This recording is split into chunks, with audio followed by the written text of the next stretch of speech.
welcome to another episode of An Entrepreneur's Journey. Tonight, with us, we will be speaking with Edella Allen of Edella Designs.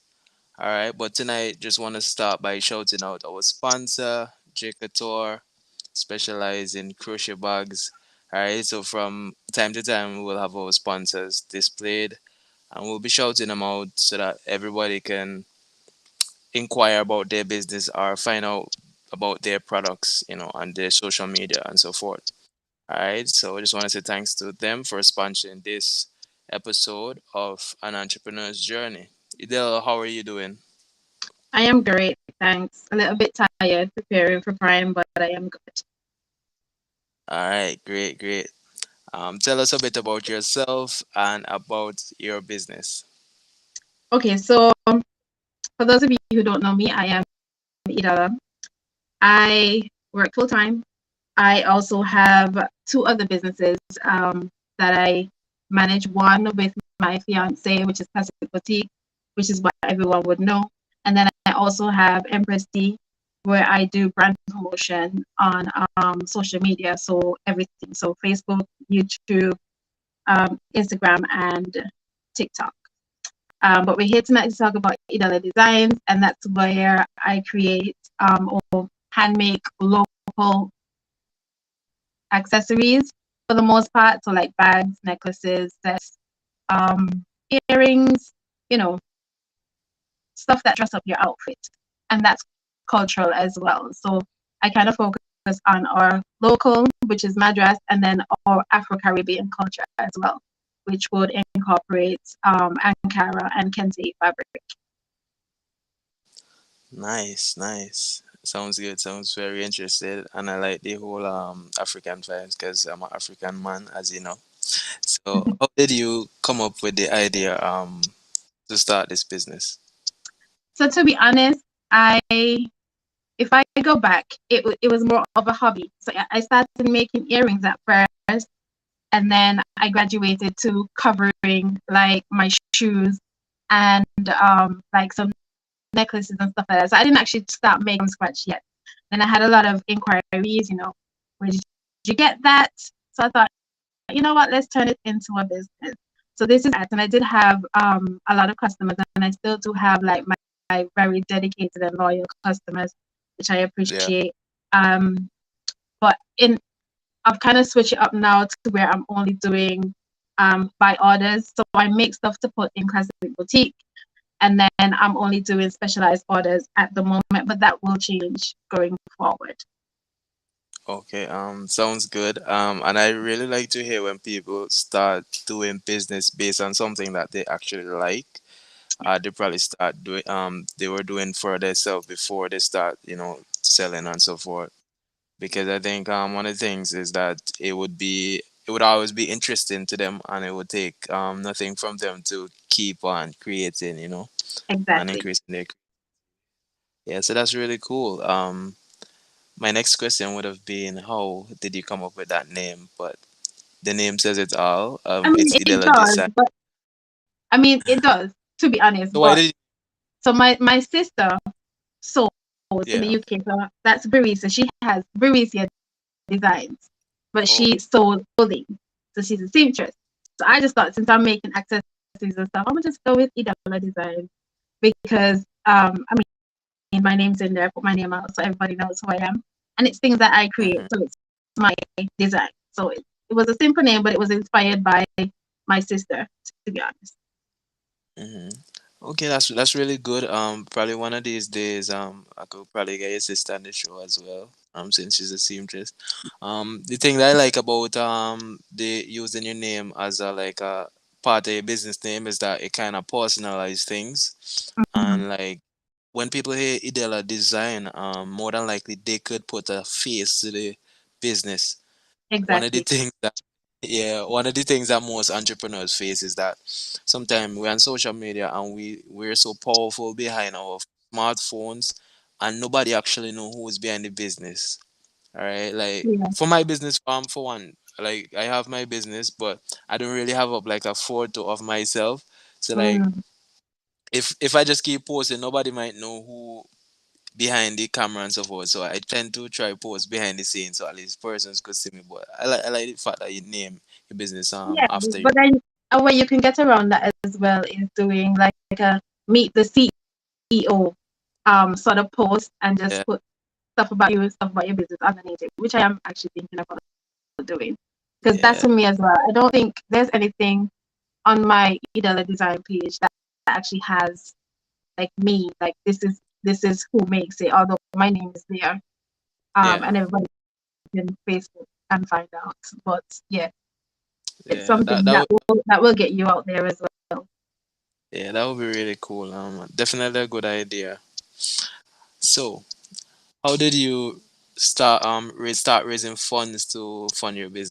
Because I know a lot of entrepreneurs out there wondering, how you go about funding your business and so forth. That's one of the big questions. I mean, if I'm honest with this business, I didn't really raise any funds. Um, I had most of my fabric already, to be honest, because like I said, my sister was a seamstress and I had her making like all these different African clothing for me. And then I didn't know what to do with these scrap materials.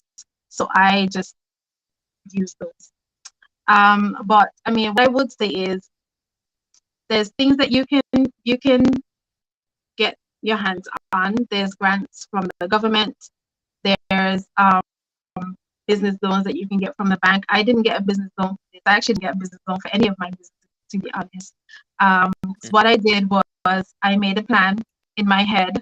I did a lot of research and found out the stuff that I need, and I saved towards it and bought them with my own money. You'd be surprised how much you can achieve without actual, depending on the type of business you do go into.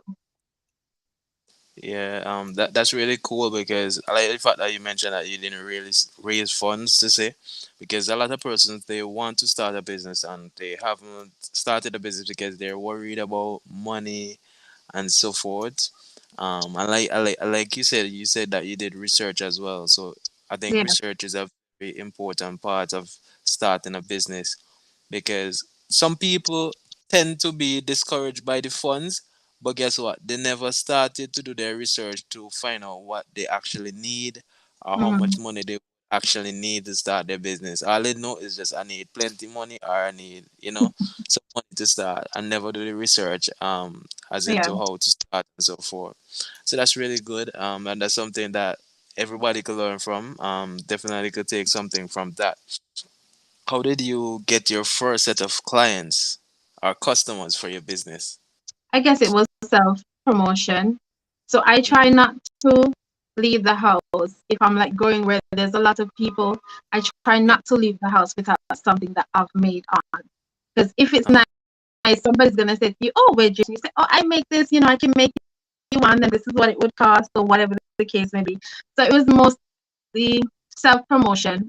I guess 'cause, mm, like I said, I always leave the house in something that I've made, yeah. Really nice. and I Wearing your didn't own actually do brand. yeah, I didn't do any promotion or anything like that. It was literally I was making these things and wearing them out, and people were saying, "Oh, that's nice. Where'd you get it?" You know, that was how I got my first set of customers. That's really cool. Yeah, because I've seen you about before, and I've seen you in your stuff. And your daughter wear your stuff as well. So Yeah, that's really everybody. cool. Yeah. And I think there's no better way to promote your business than to believing in your brand and wearing your stuff. I think that's a really really super cool way to promote your stuff. Sometimes you're not even trying to promote, but people are so attracted to what you have Yes. done and they inquire. And that's really nice. So do you market your business on social media, and how do you find this? Okay, so I do market on social media more so lately than I used to before. So I always had an Instagram page, which is where I would market most of my stuff. And then I would market on Facebook on the Classic Boutique because Idella Design trades on the Classic Boutique. So it's registered as craft and retail. So I Mm-hmm. used to always promote my stuff on the Classic Boutique page on Facebook, and then I had an Edella Design page on Instagram. I now have an Edella Design page across the board. So Mm-hmm. lately I have been pushing on TikTok more so and Instagram than actual Facebook, which I need to get back into. I'm kind of, growing out of Facebook, but I need to get back into Facebook because that's where everyone is. Yeah. So I do promote a lot on my socials and also my WhatsApp as well. Okay, I mean, I great. think I get So the most traffic on my Instagram, if I'm honest. Instagram is my bread and butter for everything. But I have been getting some views on TikTok, so I may shift between the both and try to incorporate some Facebook yeah. where I Yeah. can. I know, yeah, I know it could be very difficult to be on all of these platforms at the same time, especially creating content. Like to say like you creating content for like say TikTok. TikTok Mm-hmm. might be more of a like video kind of vibes, and Yeah. you might just edit in TikTok and so forth and just leave it right there. So not Mm-hmm. coming back to post that video on any other platform and so forth. A cool feature that I see Instagram have now that Facebook has joined with Instagram. I see that they have like say a feature that you could like post on Instagram and it shows up on On your Facebook. I think that Facebook might be page. yeah, I think that might be useful, so that you can make sure that you on the ball all the time, posting on Mhm. Facebook as well. Yeah. So how many hours per day do you dedicate to your business on average?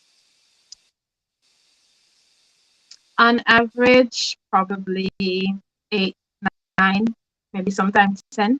It kind of depends. I work full time, as you know, and then I come home and I work Yeah. again. So, Wow. and I have 3 businesses. So, I mean, there Yeah, you that's go. that's that's really that's really hectic. That's really hectic. So how would you describe a typical business day? You wake up, you go to work, what you do? A typical business So, day for you. a typical day, not even business day, a typical day is I wake up, sort out my daughter, go to work. When I come home, and then make sure she's okay, homework wise, food wise, and then I'm into whatever it is I'm doing. So if I'm making a bag, I might cut out all my patterns in one day, or I may sew like 2 of them up, or I may do a set of 10 earrings.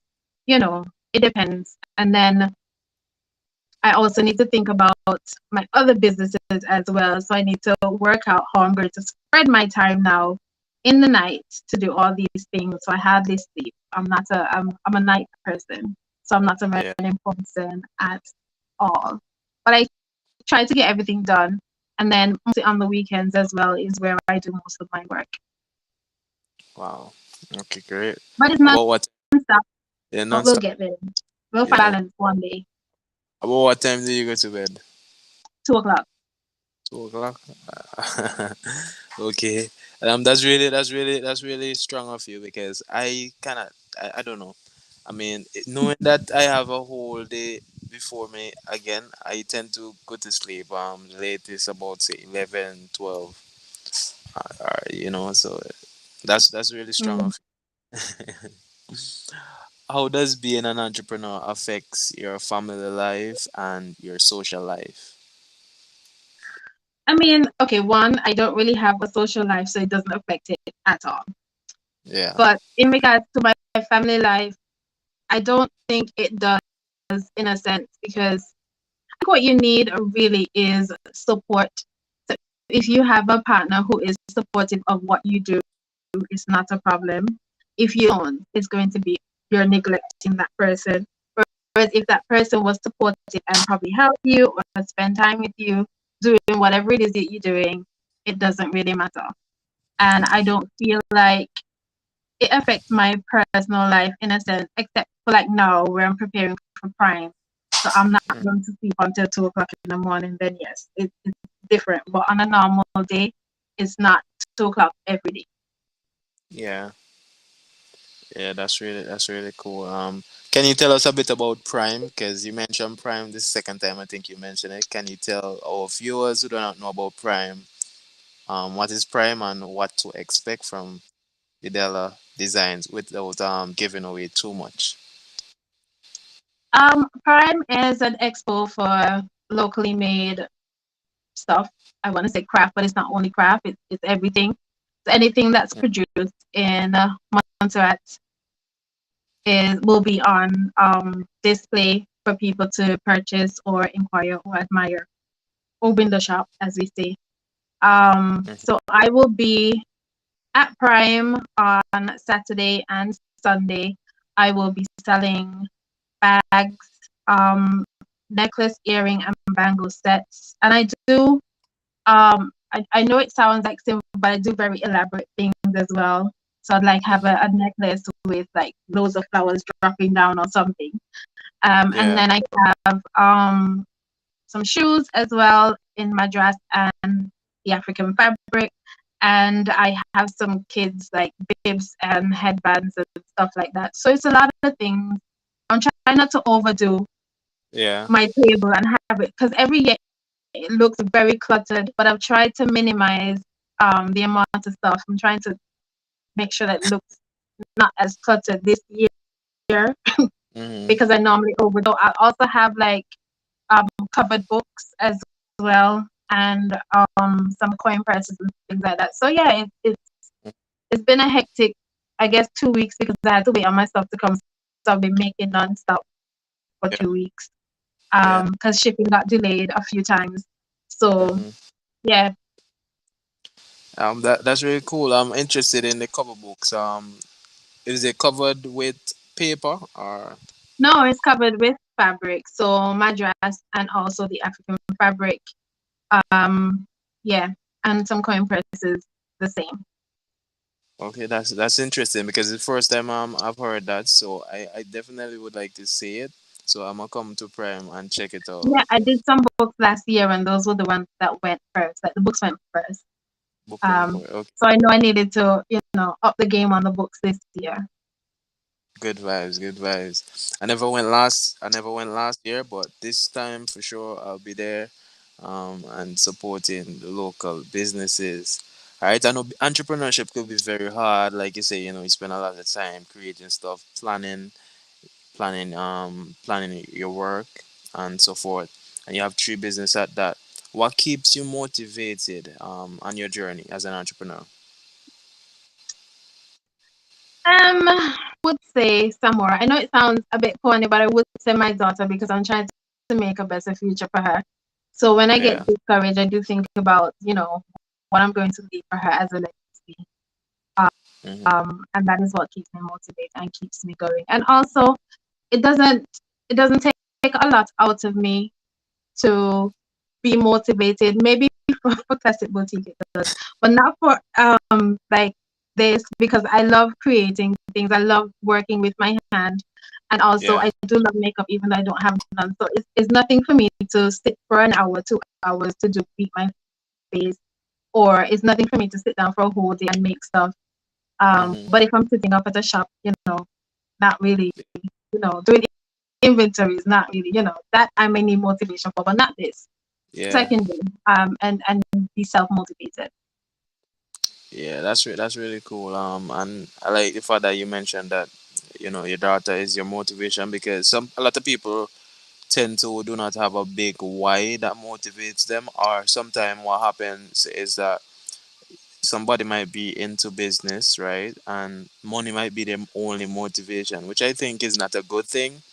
No, it's not. Because yeah, because what if you have a slow period? What happens?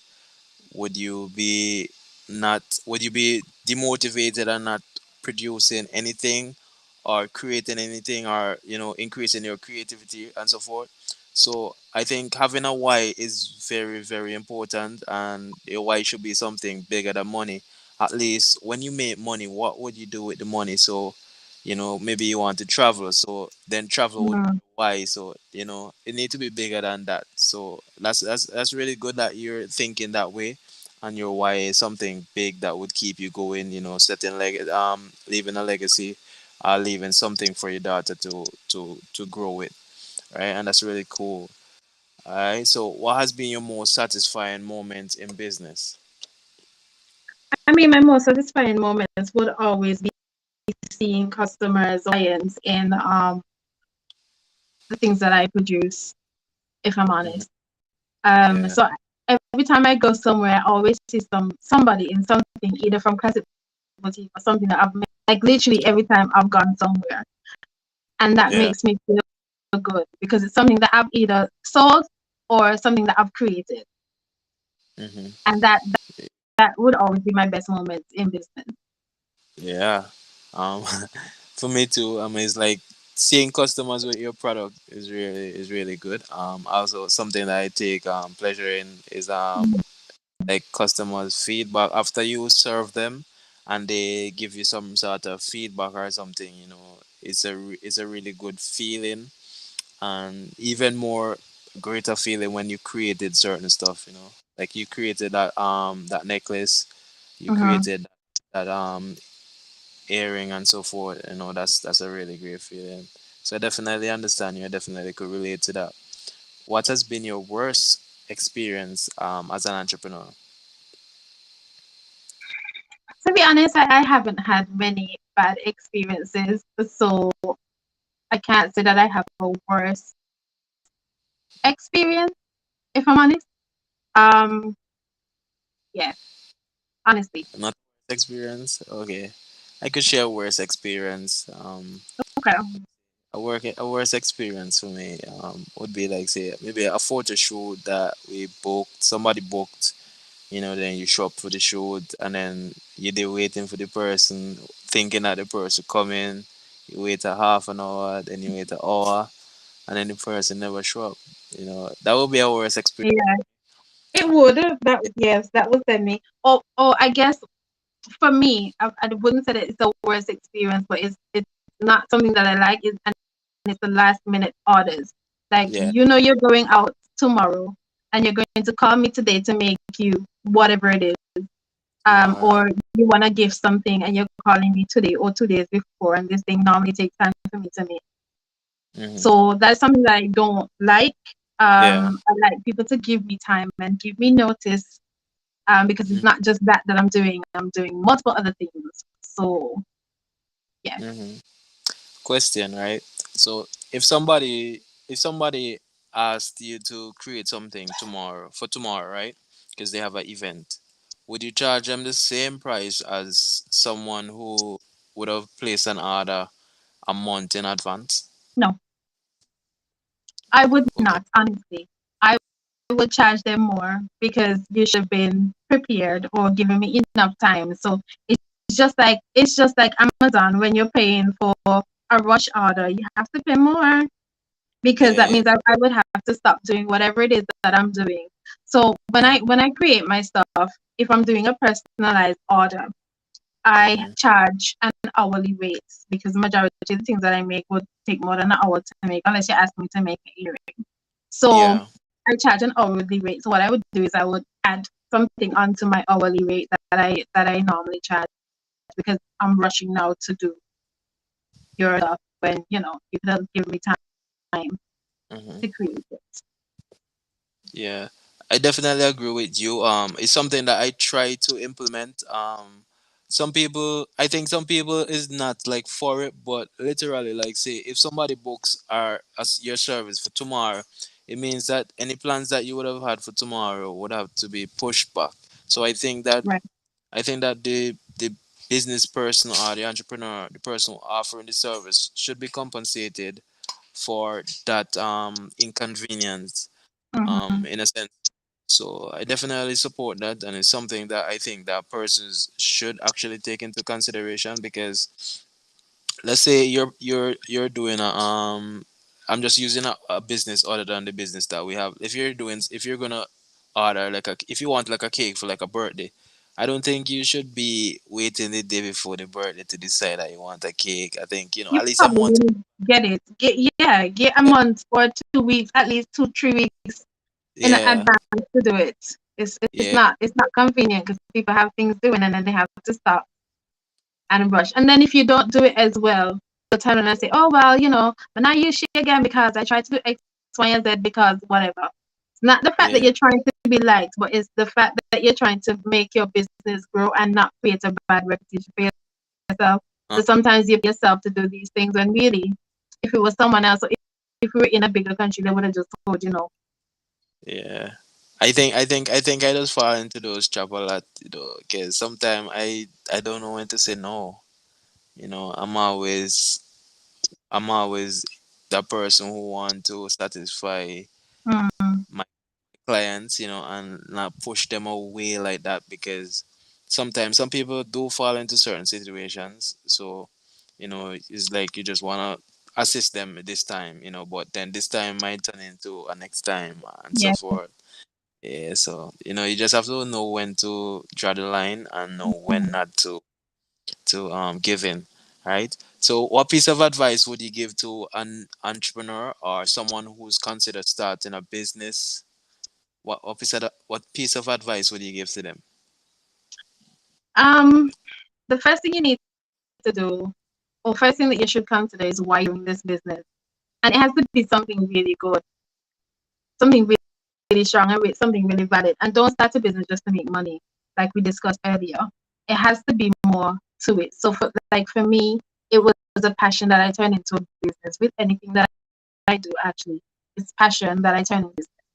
What I would say is do a lot of research, see everything that you would need. If we're specifically talking about Montserrat, then what I would also say is once you made up your mind that this is the business that you're going to do, you did all your research, you sourced your funding or you saved for your funding, you register your business, make sure you do everything up. So you register your business, and if you need assistance with getting things in like packaging and stuff like that, then there's concessions that you can also apply to get those stuff in duty free. Um, but that can be done through financial services. But you'll have to get a bunch of things to do that. So like your tax certificates and social security certificate and something like that. But once you've gathered everything, make sure you have a business plan. Make sure you go through. Make sure you're not undercharging yourself for the products that I know people always say, oh, some certain things are too expensive. But it's not just buying the things, you might buy them and they seem cheap. Okay, that's it. But by the time they reach into customs, it's another story. You also have to pay for freight. And then you also have to pay for the time that you spend to create these things. So I would say don't undercharge or shortchange yourself when you're doing these things. All right, some solid advice. I like it, and thanks for informing us that about the being registered and so forth. Because I think a lot of persons underestimate being registered and compliant as a business. Because if Mm-hmm. you're not compliant, I'm sure a lot of persons haven't registered their business as yet, and one of the main reasons why some people do it is because some people try to run from Mr. Tax, Mm-hmm. and they lose out because there are lots of stuff that they could benefit from by being registered. You mentioned earlier about applying for like grants and so forth, and if you're not registered and so forth, are up to date, are compliance with the business laws and so forth, you won't be able to apply for these stuff. And you Mm-hmm. mentioned something interesting as well, as custom exemption from custom duty, applying for that. I think that's something very beneficial and something that business should tap into. I've never tapped into that, but I think it's something that is good for businesses that actually starting up and want to get some sort of equipment, some sort of tool for their business. So it all comes back to being compliant with the business laws and so forth, and registering your business, make sure you file your annual returns, etc., etc. So some solid advice. And to me, one of the things I never heard this sort of advice when I just started, so it kind of took me like maybe like a year to kind of figure out stuff. So that's really all right. What resources or books or video or anything that would have helped you to learn about business would you recommend to others? It doesn't have to be a book or anything. It could be a website or somebody who you follow. What I would you mean, recommend? I did business management, so that would be Mm-hmm, that. But then, so I have an idea of, how to do your accounts. I did business management. But when it comes to like creating and stuff like that, YouTube is my favorite brand. There's nothing that you can't find on YouTube. You can find everything on YouTube. So just YouTube, whatever it is that you want, and I'm yeah. sure there's a video there to tell you how to do it, tell you what you need, all these things. Yeah, that's really cool. A lot of persons would have came on and said YouTube, YouTube, YouTube, and I would think that persons listening, they probably haven't picked up on it as yet. Mm, Probably, probably maybe like one person probably pick up on it, but a lot of persons might underestimate the power of YouTube.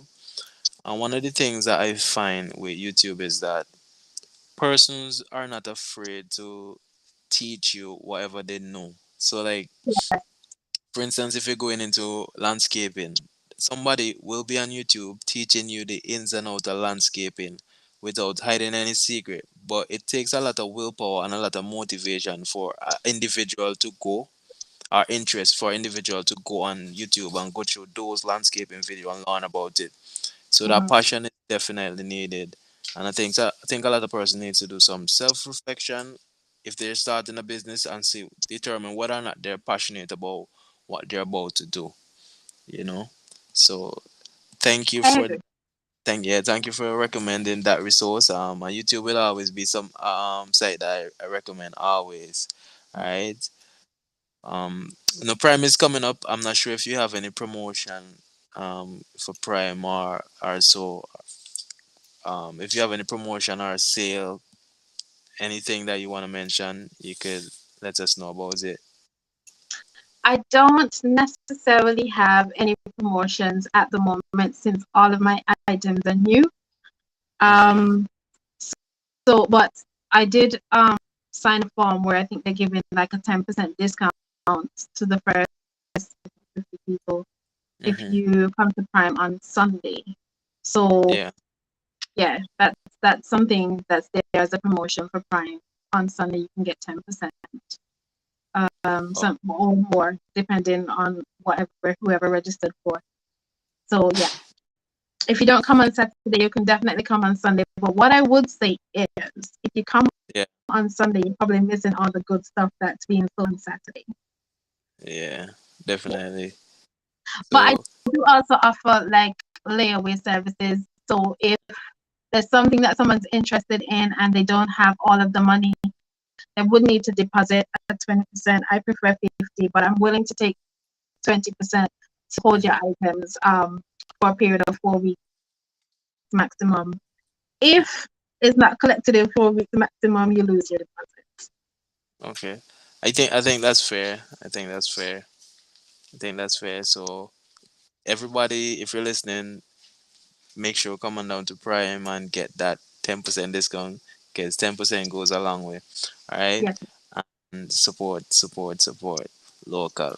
All right. So how can someone get in touch with you if they're trying to place an order or just reaching out to ask you a question in regards to your products that you offer? I mean, mostly persons message me on Instagram. Also called me on Instagram. I didn't even know we had Instagram calls until somebody told me. But you can also like send me a WhatsApp message on 3920032. Um, most persons still use my personal one, but I would prefer if you guys reached out to my business pages because I am active on all of them. So Yeah. Instagram, Facebook, TikTok, and WhatsApp. WhatsApp is always easier um, if you use the business number. Mm-hmm.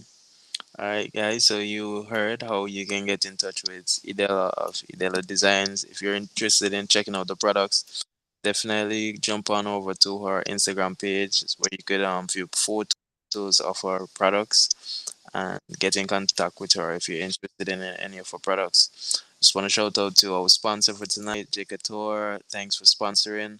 All right. And Idella, I just want to say thanks to you for joining and being our guest. Value every guest. So really appreciate your time coming on and sharing your valuable insights to us as we share our journey as an entrepreneur. Anything you would like to say before you go? Not really, but thank you for having me. It's always a pleasure to have these conversations. I guess it's nice to learn and grow at the same time. Definitely, definitely, definitely. All right. So goodbye, everyone. Have a good night and stay safe.